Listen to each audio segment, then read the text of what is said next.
오늘 성경 말씀은 요한일서 5장 1절에서 6절까지입니다. 예수께서 그리스도이심을 믿는 자마다 하나님께로부터 난 자니 또한 낳으신 이를 사랑하는 자마다 그에게서 난 자를 사랑하느니라. 우리가 하나님을 사랑하고 그의 계명들을 지킬 때에 이로써 우리가 하나님의 자녀를 사랑하는 줄을 아느니라. 하나님을 사랑하는 것은 이것이니 우리가 그의 계명들을 지키는 것이라. 그의 계명들은 무거운 것이 아니로다. 무릇 하나님께로부터 난 자마다 세상을 이기느니라. 세상을 이기는 승리는 이것이니 우리의 믿음이니라. 예수께서 하나님의 아들이심을 믿는 자가 아니면 세상을 이기는 자가 누구냐? 이는 물과 피로 임하신 이시니 곧 예수 그리스도시라. 물로만 아니요 물과 피로 임하셨고 증언하는 이는 성령이시니 성령은 진리니라. 아멘.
갈릴리 성가대와 오케스트라의 귀한 찬양에 감사합니다. 요새 우리 성가대가 워낙 무릇 잘하시는 것 같아서, 잘한다는 표현보다 은혜가 넘치는 것 같아서 감사한 마음입니다.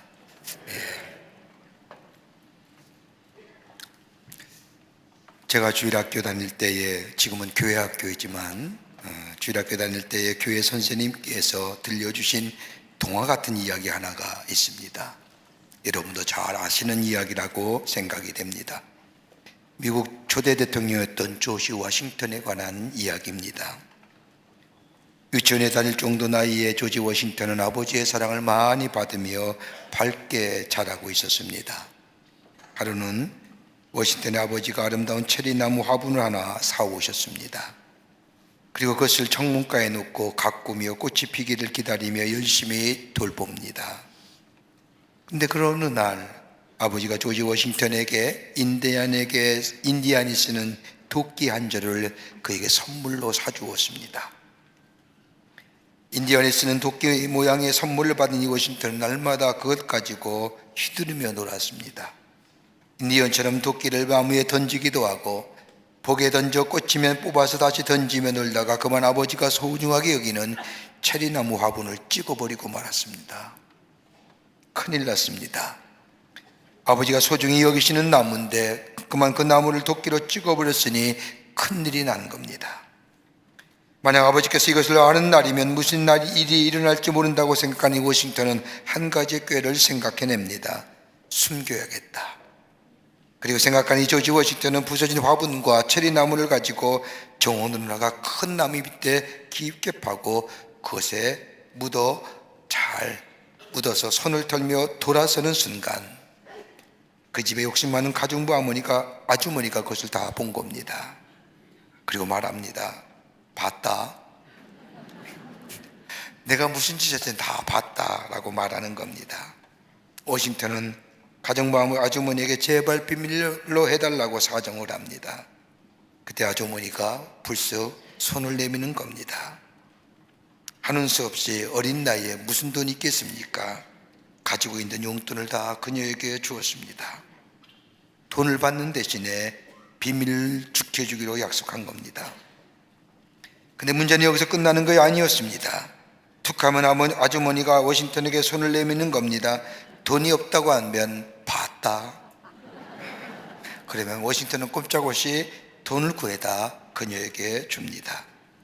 그러기를 거듭하던 동안 자신이 그동안 틈틈이 모아두었던 저금통까지 털어주어야만 했습니다. 그럼에도 불구하고 그녀의 요구는 끝이 없었습니다.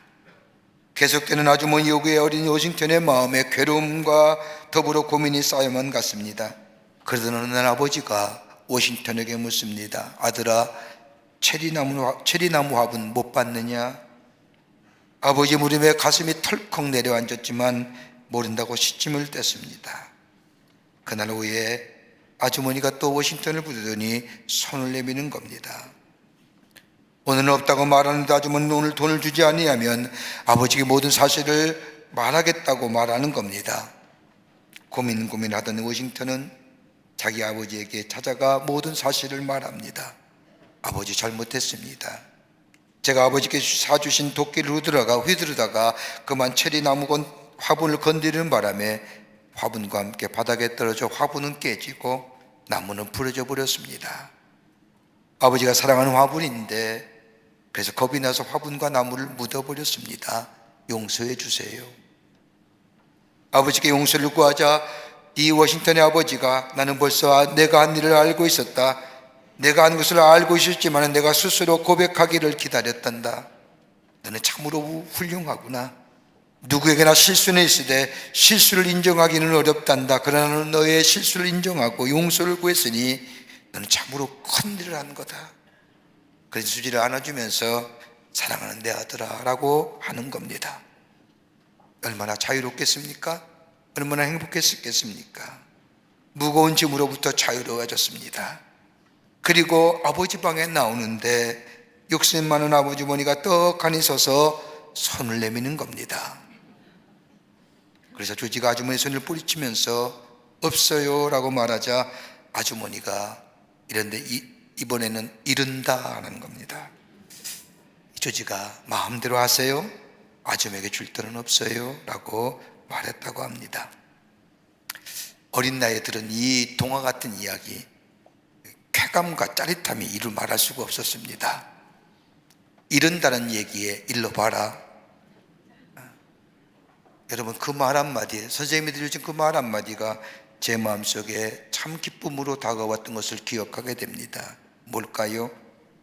자유함이잖아요. 억눌린 것부터 자유함, 죄로부터의 자유함. 아마 워싱턴이 느꼈을 자유함은 두 가지의 것일 겁니다. 하나는 회개한 자의 자유함. 회개한 자의 자유함엔 두려움이 없습니다. 회개하고 나면 자유로울 수가 있습니다. 이것이 정직함으로 인한 자유함입니다. 또 하나 있다고 한다면 아버지의 깊은 사랑 속에 확인된 자유함일 겁니다. 나를 사랑하시고 용서하시는, 그리고 용납하시는 아버지의 사랑부터 누리는 자유함. 오늘 본문의 말씀은 세상을 이기는 비결이 무엇인가에 대해서 사도 요한은 우리에게 말씀해 주고 계십니다. 사랑의 사도라고 불리는 이 사도 요한이 사랑에 대하여 일관성 있게 설명하면서 말씀하시며 오면서 오늘 본문에 와서는 문득 세상을 이기는 것은 사랑이 아니라 믿음이라고 말씀합니다.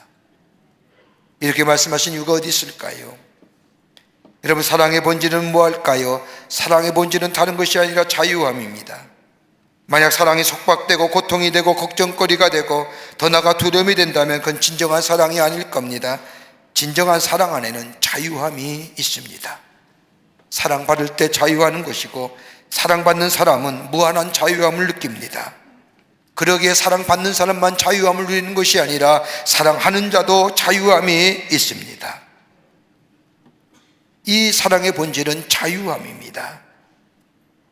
여러분, 신앙생활도 마찬가지지 않습니까? 하나님의 사랑을 누리고 산다면 그것에 자유함이 있습니다. 그 사랑 안에 치유와 회복의 역사가 일어날 뿐만 아니라 그 사랑이 나를 새롭게 만드는 역사를 내 안에서 경험하게 됩니다. 그리고 내가 하나님을 사랑할 때 그 사랑 안에 행복이 있고 기쁨이 넘쳐나게 됩니다. 그 사랑의 반응이 어떤 겁니까? 믿음이에요. 내가 믿음이 있다는 것은 하나님의 사랑을 내가 믿어 의심치 않는다는 겁니다. 그 사랑을 믿는다는 겁니다. 그 사랑이 나를 새롭게 하고 치유하고 회복케 하시는 역사가 있음을 내가 믿는다는 겁니다. 그러기에 하나님의 사랑을 받고 하나님의 사랑을 믿는 것, 이 출발점은 다른 것이 아니라 하나님을 믿는 믿음 안에서 출발된다고 사도 요한은 얘기하며 세상을 이기는 비결이 다름이 아니라 믿음이라고 말씀하는 겁니다. 우리의 인생의 여정, 광야 같은 여정입니다. 이 광야 같은 여정, 어떻게 해야 이 세상을 이길 수 있을까요? 세상은 참으로 험해지고 악해지는데 이 험하고 악한 길, 마치 저 이스라엘 백성이 광야의 길을 걸으며 걸어갔던 그 험한 길, 하나님의 도우심과 인도하심과 보호하심이 있었던 것처럼 우리의 삶 속에 하나님의 도우심과 보호하심과 인도하심의 삶, 그 광야의 길의 길이라 할지라도 그 걸음, 복된 걸음을 갈 수 있는 비결이 어디 있을까요? 다름이 아니라 하나님의 사랑을 믿는 믿음이 있게 될 때에 우리 안에 가능케 되는 역사가 있게 될 줄 믿습니다. 세상을 이기는 비결, 믿음이 뭔가요? 어떤 믿음이기에? 오늘 본문의 말씀을 통해서 함께 말씀을 나누며 은혜 받기를 원합니다. 첫째는 믿음은 하나님의 선물입니다. 오늘 5장 1절의 말씀을 보면 예수 그리스도의 이름을 믿는 자마다 하나님께로부터 난 자니 또한 낳으신 이를 사랑하는 자마다 그에게서 난 자를 사랑하니라. 여러분, 여기서 우리를 가리켜서 하나님께로부터 난 자라는 겁니다. 여러분, 하나님께로 난 자가 어떤 걸까요? 이걸 좀 더 바울은 고린도전서 4장 5절 15절 말씀에 그리스도 예수 안에서 내가 복음으로 너희를 낳았음이라고 말합니다. 바울이 말하는 낳다라고 하는 이것은 출생의 문제가 아니라 생명의 문제예요. 윤리 이전의 존재의 문제입니다. 우리를 복음으로 낳았다는 겁니다. 그렇다고 한다면 우리의 생명은 하나님께로 왔다는 이야기입니다. 하나님께로 낳은 자는 자유함이 있습니다. 이 자유함을 누리는 데 있어서의 문제는 믿음입니다. 믿음이 있을 때에 내가 하나님으로부터 생명을 얻었다는 것을 내가 믿게 될 때에 우리 안에 자유함이 있게 됩니다. 여러분, 우리를 자유를 말할 때엔 우리는 정치적이고 사회적이고 경제적이고 이런 외형적으로 자유를 얘기하지만은 여러분, 더 큰 문제는 우리 내면 속에 있는 얽매여 있고 우리를 눌리게 하는 이 부자연스러움 속의 자유함, 이 자유함을 누릴 때에 온전한 자유를 누리는 겁니다. 여러분, 그리스도인이 누굴까요? 어떻게 정의할 수 있을까요? 구원받은 사람들, 예수님을 주인으로 모시고 사는 사람들, 하나님 나라의 영원한 소망을 바라보며 사는 사람들, 섬김의 사람들, 여러 가지로 많은 이야기로 그리스도의 삶에 대하여 정의할 수 있지만은 여러분, 그리스도인의 정의는 다른 게 아니라 자유인이라는 겁니다. 여러분, 우리가 구원받았다는 게 뭘까요? 구원받은 것을 뭐로 얘기할 수 있을까요? 뭐로 정의할 수 있을까요? 자유함을 얻었다는 겁니다. 여러분, 구원받으면 죄로부터 자유로웠습니다. 죄를 짓는 자마다 불법을 행한다고 성경은 말씀합니다. 양심의 가책을 느끼고 저주에 매이고 또다시 죄를 짓는 중독성에 매이게 됩니다. 종국에는 죄 아래 있긴 죄의 노예가 됩니다. 구원받았다는 것은 이런 것으로부터의 자유함을 얻었다는 겁니다. 그러기에 예수를 믿으면 구원받는다는 겁니다. 죄의 권세로부터 구원을 받고 사망의 권세로부터 구원을 받고, 그러기에 예수를 믿는 사람에게는 죽음이라는 것이 두렵지가 않습니다. 죽음이라는 것이 아무런 의미가 없습니다. 왜요? 죽음은 다음 생명으로 넘어가는 과정이고 단계이기 때문입니다. 사망의 권세, 사단의 권세로부터 율법과 진노로부터의 자유함을 누리는 삶, 예수님이 우리의 죄를 위하여 십자가에 달려 돌아가심으로 우리의 죄를 대속함으로 우리로 하여금 사망으로부터, 사단의 권세로부터, 율법과 진노의 권세로부터 우리가 새로운 자유함을 얻었습니다. 이걸 구원받은 사람이요, 이걸 그리스도인이요, 하나님의 사람이요, 하나님께로부터 나은 자라고 정의하는 겁니다. 그렇게 믿어진다는 것, 이것을 믿는다는 것 참으로 소중하고 중요한 일입니다. 여러분, 그런데 믿음을 말할 때는 크게 두 가지야 전제가 되어야 됩니다. 하나님 믿음의 대상을 알아야 됩니다. 내가 누굴 믿느냐는 겁니다. 내가 누구를 믿느냐 분명히 알아야 됩니다. 우리는 하나님을 믿습니다. 예수님이 땅에 구원해 주심을 우리는 믿습니다. 예수님이 하나님의 아들이심을 불구하고 우리의 죄를 대신하여 이 땅에 인간의 몸을 입으시고 오셔서 우리의 죄를 대신하여 십자가에 달아 돌아가심으로 인하여 내 죄가 그를 믿는 자마다 사해짐을 우리가 믿습니다. 이거 믿음의 귀한 대상입니다. 이게 안 되니까 아무 데나 가서 절하는 겁니다. 또 하나 또 한다면 믿음의 내용이 분명해야 됩니다. 무엇을 믿느냐입니다. 덮어놓고 무작정 믿는 거 아닙니다. 여러분, 덮어놓고 무작정 믿으면 범신론자에 가깝습니다. 아무에게나 절합니다. 아무에게나 기웃거립니다. 외람된 말씀이지만 예수 믿으면서 점집 가는 사람이 너무 많다는 거예요. 그러니까 뭘 믿는지 모르는 거예요. 믿음의 내용을 알아야 됩니다. 우리가 믿는 믿음의 내용은 하나님께서 약속하신 것을 믿는 겁니다. 그 첫 번째 약속이 뭐예요? 누구든지 예수를 믿기만 하면 구원을 얻는다, 이 약속을 믿는 겁니다. 그리고 하나님은 전능하신 하나님이요, 살아계신 하나님이요, 우리와 동행하신 임마누엘 하나님이요, 우리의 삶 속에 도우시고 지키시고 동행하시고 인도하신 하나님이요, 그리고 전국적으로 우리에게 영생의 소망을 얻게 해줄 뿐만 아니라 우리에게 약속하신 것을 이루시는 하나님이시요라고 하는 것, 이걸 믿는 겁니다. 이 믿음의 내용이 불분명하니까 대충 믿어져 버립니다. 이 하나님의 약속을 믿게 될 때에 우리의 삶 속에 제일 먼저 찾아오는 변화가 있다고 한다면 그 하나가 언어의 변화입니다. 이 약속을 믿게 될 때 우리의 언어가 달라집니다. 여러분, 예수 믿으면 말이 달라져요. 다른 사람을 향하여 비판적으로 부정적으로 보며 내 이익을 위하여 내 삶의 관점에서 봤던 네 언어의 표현들이 자비와 양선과 긍휼의 언어로 바뀌어지고 소망의 언어로 바뀌어지며, 여러분, 더 예수 그리스도의 사랑 안에서 하나님의 믿음 안에서 사는 사람이 있지만 입에서 아멘과 할렐루야가 터져나오는 언어가 달라지는 거예요. 언어의 변화가 있습니다. 또 하나 또 한다면 관점의 변화입니다. 보는 게 달라져요. 하나님의 약속하심을 믿게 될 때 우리의 삶 속에 관점이 달라지고 보는 것이 달라집니다. 다른 것으로 모든 것이 다 은혜로 보여지는 겁니다.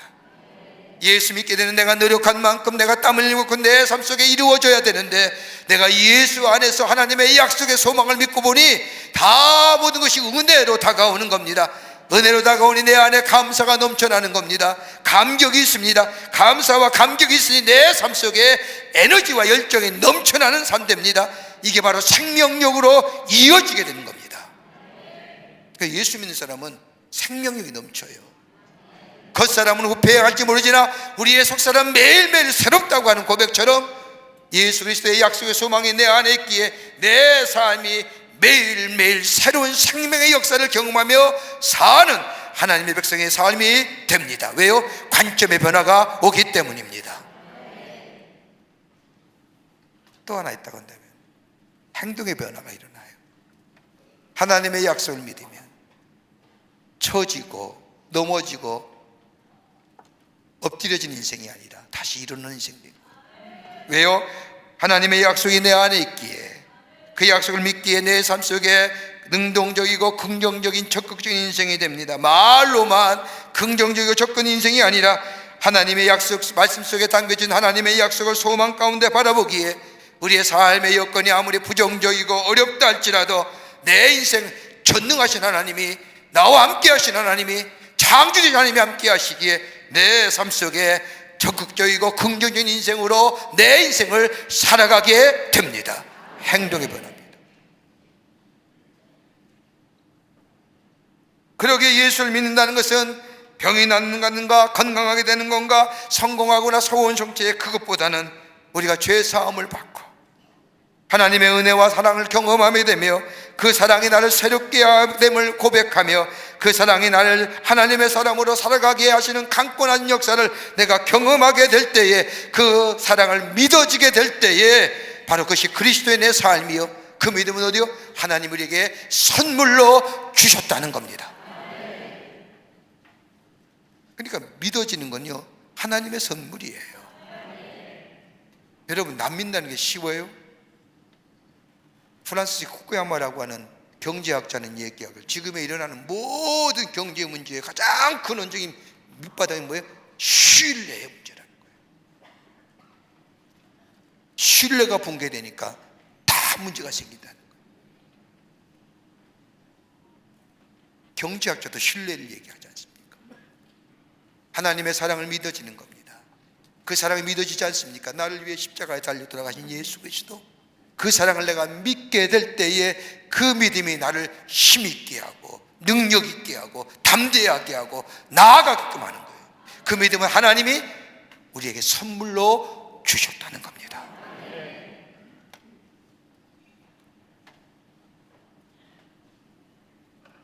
두 번째는 하나님의 계명을 지키는 겁니다. 계명을 지키는 겁니다. 오늘 요한일서 5장 2절의 말씀을 보면 우리가 하나님을 사랑하고 그의 계명들을 지킬 때에 이로써 우리가 하나님의 자녀를 사랑하는 줄을 아느니라. 하나님의 계명을 지키는 것이 곧 하나님을 사랑한다는 겁니다. 하나님의 계명을 지키는 것은 하나님의 말씀을 들으며 들려오는 하나님의 말씀에 순종하는 것을 얘기합니다. 여러분, 하나님의 말씀을 듣고 말씀에 순종할 때 우리의 삶 속에 두 가지의 변화가 일어납니다. 하나는 뭐예요? 우리의 삶의 관점이 달라지는 겁니다.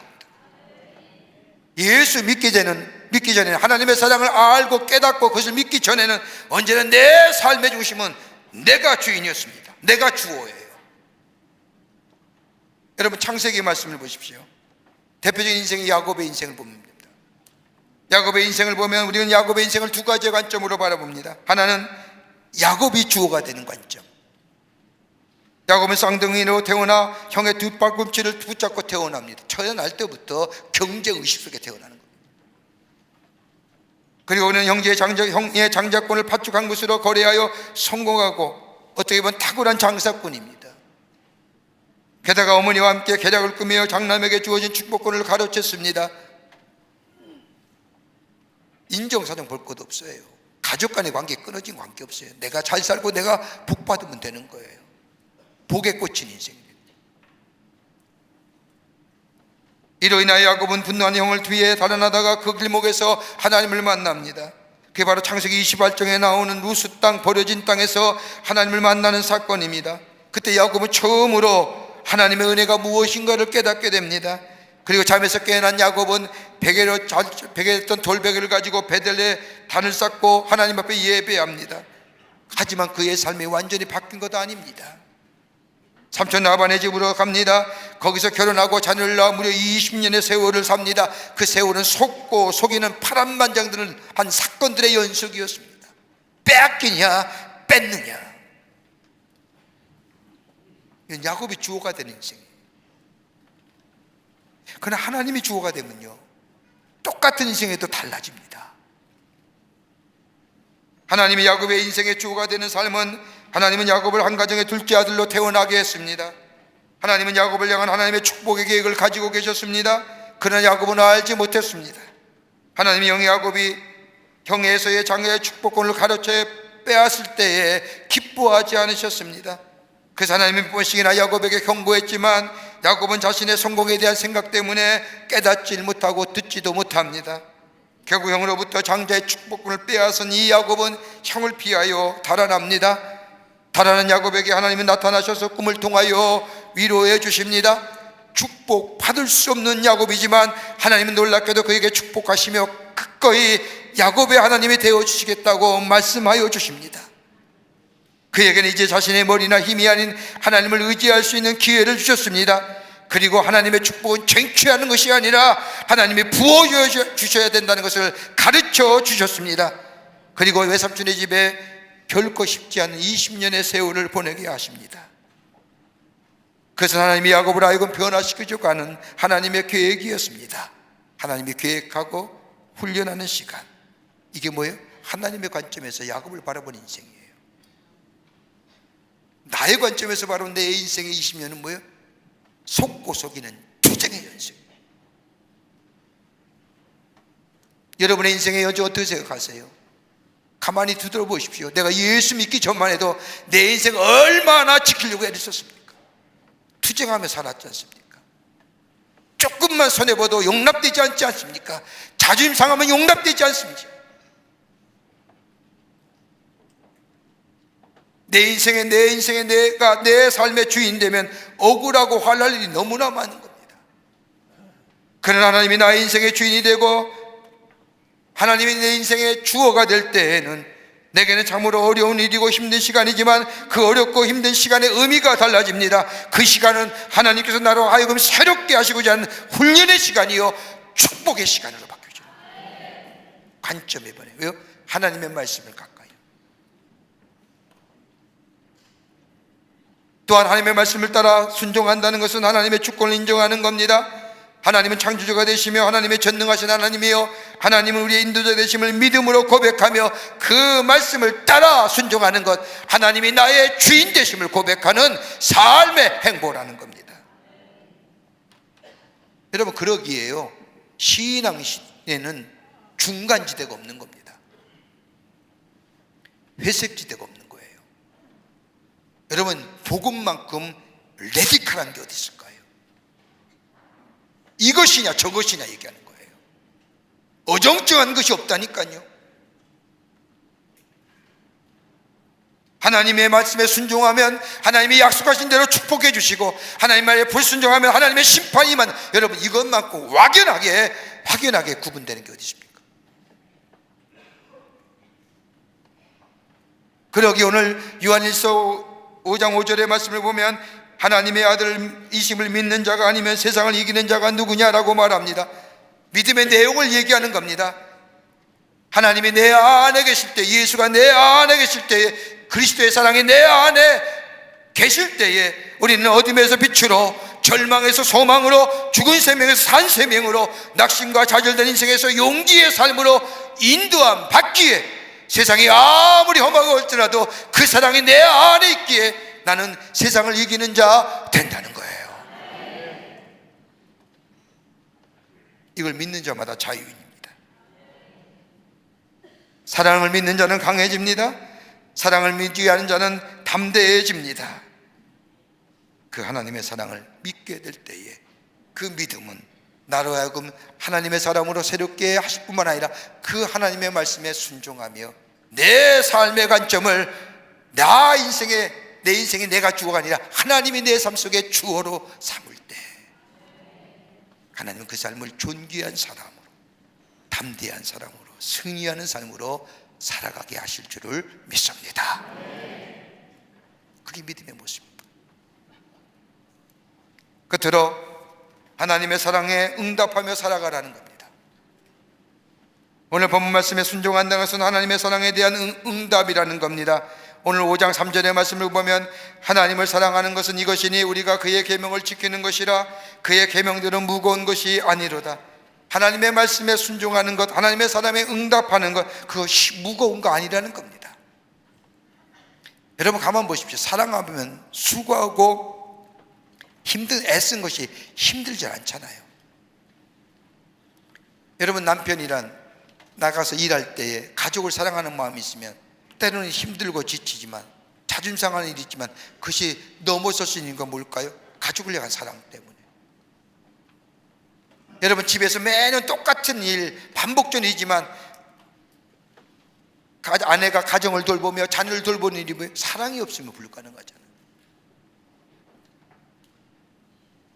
사랑이라는 거예요. 여러분 십계명을 우리가 보면요, 십계명을 말씀을 가만히 보면 하라와 하지 말라는 말로 딱 구분되어 있습니다. 가만히 들여다보면 하라는 명령은 안식일을 지키는 것과 내 부모를 공경하라고 하는 2계명밖에 없지만 하지 말라는 8개 계명이 있습니다. 그러니까 십계명을 딱 읽고 딱 느낌이 뭐예요? 하지 말라는 게 너무 많으니까 부담스러운 거예요. 그럼 못한다고 나와 뒤로 넘어지는 거잖아요. 여러분 그런데 가만 보십시오. 어려운 십계명 참으로 어떻게 보면 하지 말라는 게 너무 부담스럽고 내게 너무 막중하게 다가와서 뒤로 제껴놓고 싶지만, 그러나 딱 한 가지만 제대로 하면 돼요? 되면 다 8개, 9개 계명은 저절로 이루어지는 거예요. 어떤 계명이요? 하나님을 사랑하는 거예요. 하나님을 사랑하면요 윤리와 도덕의 문제는 해결된다니까요. 간음하지 말라, 도둑질하지 말라, 내 의에 거짓 증거하지 말라, 내 부모를 공경하라, 이러면 다 윤리와 도덕적인 문제예요. 하나님을 사랑하게 되면 이 윤리와 도덕의 문제는 저절로 해결되는 거예요. 하나님을 사랑하게 되면 나머지 계명은 저절로 이루어지는 거예요. 이 첫 계명이 제대로 딱 걸리니까 나머지 9개 계명이 심히 부담스럽게 다가오는 거예요. 안 되는 거죠. 여러분 하나님을 사랑하는 사람이 다른 신을 섬길 수 있을까요? 하나님을 사랑하는 사람이 다른 신을 만들거나 두거나 절하거나 그 신 위에 헌신할 수 없을 거예요. 하나님을 사랑하는 사람은 하나님의 이름을 망령되이 일컫는 것을 용납하지 않을 겁니다. 여러분 다윗 보세요. 하나님의 이름이 망령되이 일컬어질 때에 뭐예요? 이 다윗은 분을 참지 못하여 나아가 저 블레셋 고리앗을 죽이지 않습니까? 그런 사람을 하나님이 쓰셔서 하나님 나라의 일꾼으로 세우신 요셉 보십시오. 언제나 하나님 앞에서 하나님의 사랑이 삶의 우선순위로 삼을 때에 그는 노예였지만 감옥에 갇힌 자였지만 그는 하나님께서 애굽의 총리 대신 되게 하시어 인류를 만물을 다스리게 하시는,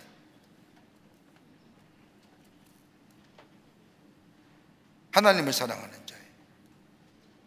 하나님을 사랑하는. 여러분 가만 보세요. 가만히 보면 제가 우리 한 청년을 아는 자매를 알았는데 호리호리해요. 약하기도 하고 병약스러워요. 근데 좀 늦게 시집을 갔어요. 내 아기를 낳았다고요? 그래서 내가 참 너 기적이다, 은혜다. 근데 얼마나 잘 기르는지 이쁘게 길러요. 길거리에서 봤더니 너무너무 이뻐요. 근데 그 비가 오니까 걔를 번쩍 아는 거예요. 그래서 깜짝 놀랐어요. 야 무겁지 않냐? 어떻게 걔를 그렇게 번쩍 드냐? 근데 그 입에서 나온 얘기야. 무겁지 않다는 거예요. 무겁지 않다고 얘기하면서 목사님 많이 컸잖아요. 큰 거와 무거운 거와 뭐가 달라? 똑같죠. 근데 다르게 생각하는 거예요. 전혀 안 무거운 거예요. 뭐예요? 많이 컸다는 것에 자부심을 느끼면서 그 무거운 것을 넘어가는 거예요. 뭐 때문에? 사랑. 하나님을 사랑하게 되면 내 안에 그 사랑이 생명의 역사를 만들어줘요.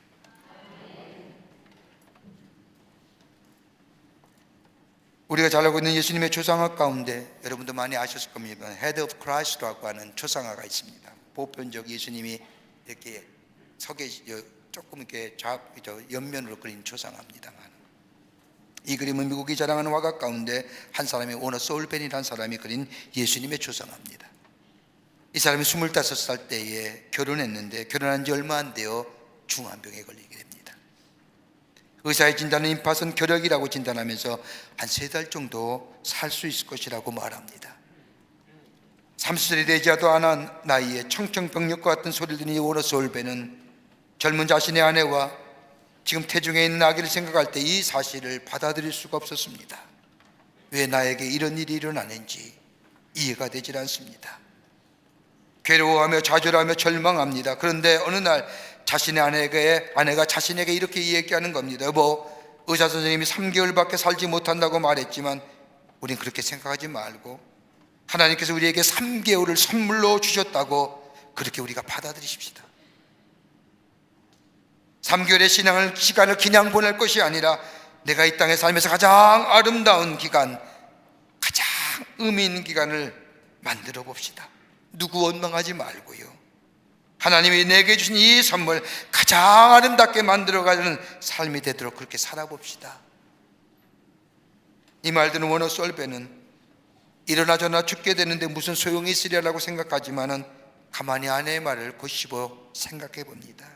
그렇지, 어차피 3개월의 시간이 지나면 죽는 거라고 하면 한숨 가운데 3개월의 시간을 보내고 죽는 것보다 아내의 말대로 3개월 하나님 내게 시간을 선물로 주셨다고 생각하며 내 인생에 가장 보람되고 의미 있는 시간, 값진 시간을 만들어야지. 그러면서 가장 아름답고 값진 시간을 만들기 위해 어떻게 해야 될까 생각하는 가운데 문득 감사란 단어가 이 소울벤의 마음속에 찾아옵니다. 감사? 내가 감사할 것이 무엇일까? 가만히 생각해 보니 다른 것보다 하나님이 나를 위하여 예수님을 보내주셔서 내 죄를 사해 주시고 십자가에 달려 돌아가심으로 나를 구원케 하시는 그 하나님의 사랑, 예수님의 십자가의 죽으심을 위하여 내 죄가 사해 주시고 하나님의 자녀에 대한 그 감사가 그의 마음속에 확 딱, 하나님의 사랑 정말로 감사할 것이지. 그리고 내게 남긴 시간 동안 감사함으로 그 사랑 안에 살기로 결심합니다. 그리고 하나님이 내게 주신 탤런트를 사용하여 예수님의 얼굴을 그렸으면 좋겠다는 마음을 가지고 그림을 그리기 시작합니다. 이런 마음을 가지고 그림을 그린 지 3개월이 지났는데도 죽질 않는 겁니다. 오히려 몸의 상태가 좋아진 것을 느꼈습니다. 그래서 병원에 갔더니 병원에 이 사람의 주치인 존 헨리 박사가 아니 3개월 동안 무슨 약을 먹었기에 이렇게 깨끗하게 나을 수가 있느냐고, 당신 어떻게 지냈냐고 묻자 이 워너 소울벤은 약 먹은 거 없습니다. 굳이 약을 먹었다면 우리 아내가 지어준 감사의 약을 먹었습니다. 그때 주치의가 이런 말을 했다고 합니다. 그게 명약입니다. 감사는 최고의 항암제요, 사랑은 최고의 해독제요, 감사야말로 최고의 치료제입니다.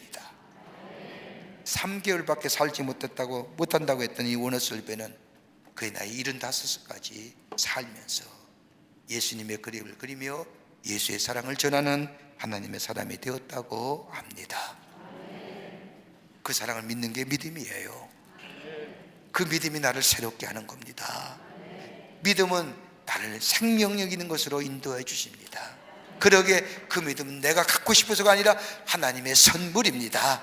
그 선물을 내가 기쁘게 받아들이고 내게 주시는 하나님의 말씀에 대하여 순종하며 살며 그 사랑에 응답하는 자 될 때에 우리 안에 새로운 생명의 역사를 놓을 뿐만 아니라 우리를 통하여 하나님의 살아계심이 증거되고 그로 인하여 하나님의 약속의 성취가 우리 가운데 이루어지는 놀라운 복된 인생의 삶으로 살아가게 될 줄 믿습니다. 이런 믿음이, 이런 그리스도의 사랑이 여러분과 저 가운데 충만해 주시기를 주의 이름으로 축원합니다. 하나님 감사합니다. 저희들 주께서 사랑해 주셔서 하나님의 자녀로 삼아 주심에 감사합니다. 죄로 말미암아 죽을 수밖에 없는 이들, 하나님의 사랑이 우리에게 부어보신 바 되어 예수님을 통하여 우리를 구원받게 하시고 하나님의 자녀 삼으신 그 놀라운 하나님의 사랑, 늘 감사하며 감격하며 살아가는 저희들 되게 하여 주시옵소서. 그 사랑을 믿게 하여 주시옵소서. 그리고 주의 말씀에 따라 순종하며 그 말씀 따라 살아가는 자 되게 하여 주시고 하나님의 사랑에 응답하는 자 되게 하여 주셔서 이 땅에 예수 그리스도의 사랑을 놓아가며 믿음의 사람으로 주를 증거하는, 그래서 우리의 삶 속에 하나님의 약속의 성취를 누리며 사는 복된 인생들 되게 하여 주시옵소서. 감사하오며 예수님의 이름으로 기도하옵나이다. 아멘.